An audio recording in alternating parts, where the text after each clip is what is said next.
परमेश्वर के दैनिक वचन। परमेश्वर सभी चीजों की सृष्टि करने के लिए वचनों को प्रयोग करता है। दूसरे दिन परमेश्वर के अधिकार ने जल का प्रबंध किया और आसमान बनाया तथा मनुष्य के जीवित रहने के लिए जगह बनाई। फिर परमेश्वर ने कहा, जल के बीच एक ऐसा अंतर हो कि जल 2 भाग हो जाए। तब परमेश्वर ने एक अंतर बनाकर उसके नीचे के जल और उसके ऊपर के जल को अलग अलग किया और वैसा ही हो गया। कौन से परिवर्तन हुए जब परमेश्वर ने कहा, जल के बीच एक ऐसा अंतर हो कि जल 2 भाग हो जाए? पवित्र शास्त्र में कहा गया है, तब परमेश्वर ने एक अंतर बनाकर उसके नीचे के जल और उसके ऊपर के जल को अलग अलग किया। जब परमेश्वर ने ऐसा कहा और किया तो क्या परिणाम हुआ? इसका उत्तर अंश के आखिरी भाग में है और वैसा ही हो गया। इन दोनों छोटे वाक्यों में एक भव्य घटना दर्ज है और ये वाक्य एक अद्भुत दृश्य का वर्णन करते हैं। एक जबरदस्त उपक्रम जिसमें परमेश्वर ने जल को नियंत्रित किया और एक जगह बनाई जिसमें मनुष्य जीवित रह सके। इस तस्वीर में जल और आकाश परमेश्वर की आंखों के सामने तत्क्षण प्रकट होते हैं और वे परमेश्वर के वचनों के अधिकार द्वारा विभाजित हो जाते हैं और परमेश्वर द्वारा निर्धारित तरीके से ऊपर और नीचे के रूप में अलग हो जाते हैं। दूसरे शब्दों में, परमेश्वर द्वारा बनाए गए आकाश ने न केवल नीचे के जल को ढक लिया बल्कि ऊपर के जल को भी संभाला। इसमें मनुष्य कुछ नहीं कर सकता सिवाय टकटकी लगाकर देखने, भौचक्का होने और उसके अधिकार की शक्ति और उस दृश्य की भव्यता की तारीफ में ठिठक कर रह जाने के, जिसमें सृष्टिकर्ता ने जल को स्थानांतरित किया और उसे आज्ञा दी और आकाश को बनाया।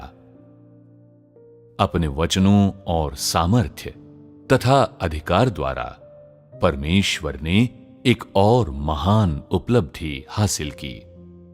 क्या ये सृष्टिकर्ता की शक्ति नहीं है? आओ हम परमेश्वर के कर्मों को स्पष्ट करने के लिए पवित्र शास्त्र का प्रयोग करें। परमेश्वर ने अपने वचन कहे और परमेश्वर के इन वचनों के कारण जल के मध्य में आकाश बन गया और उसी समय परमेश्वर के इन वचनों के कारण इस स्थान में एक जबरदस्त परिवर्तन हुआ।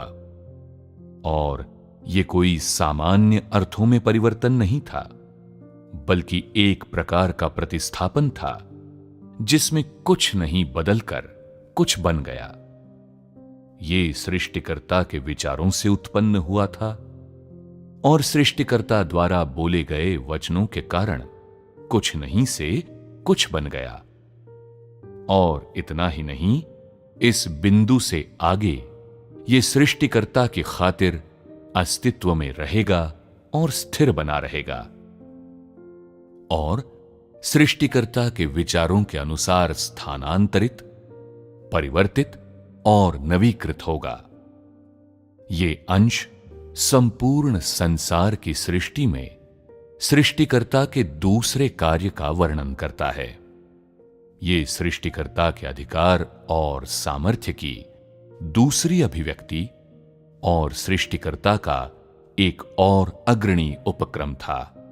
ये दिन जगत की नींव रखने के बाद सृष्टिकर्ता द्वारा बिताया गया दूसरा दिन था, और ये उसके लिए एक और अद्भुत दिन था। वो उजाले के बीच में चला, आकाश को लाया, उसने जल का प्रबंध और नियंत्रण किया, और उसके कार्य, उसका अधिकार और उसका सामर्थ्य एक नए दिन के काम में लग गए। क्या परमेश्वर के द्वारा अपने वचन कहे जाने से पहले जल के मध्य में आकाश था? बिल्कुल नहीं।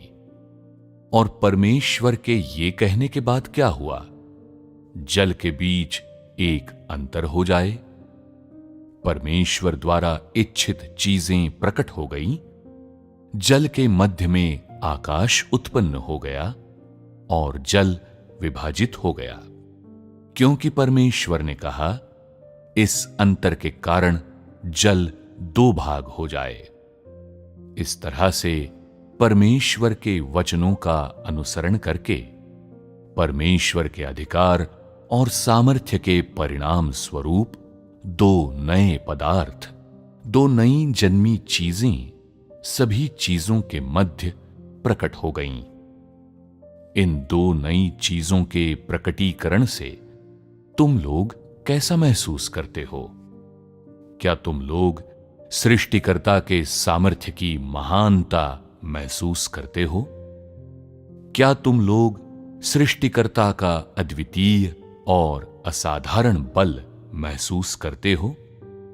इस बल और सामर्थ्य की महानता परमेश्वर के अधिकार के कारण है, और यह अधिकार स्वयं परमेश्वर का प्रतिनिधित्व करता है और स्वयं परमेश्वर की एक अद्वितीय विशेषता है। क्या ये अंश तुम लोगों को एक बार और परमेश्वर की अद्वितीयता का गहरा बोध कराता है? वास्तव में यह पर्याप्त से बहुत कम है। सृष्टिकर्ता का अधिकार और सामर्थ्य इससे कहीं परे है। उसकी अद्वितीयता मात्र इसलिए नहीं है क्योंकि वो किसी अन्य प्राणी से अलग सार धारण करता है, बल्कि इसलिए भी है कि उसका अधिकार और सामर्थ्य असाधारण, असीमित, सर्वोत्कृष्ट हैं, और इससे भी बढ़कर उसका अधिकार और उसके पास जो है वो जीवन की सृष्टि कर सकता है, चमत्कार कर सकता है और प्रत्येक भव्य और असाधारण मिनट और सेकंड की सृष्टि कर सकता है। साथ ही वो स्वयं द्वारा सृजित जीवन पर शासन करने में सक्षम है और स्वयं द्वारा सृजित चमत्कारों और हर मिनट और सेकंड पर संप्रभुता रखता है।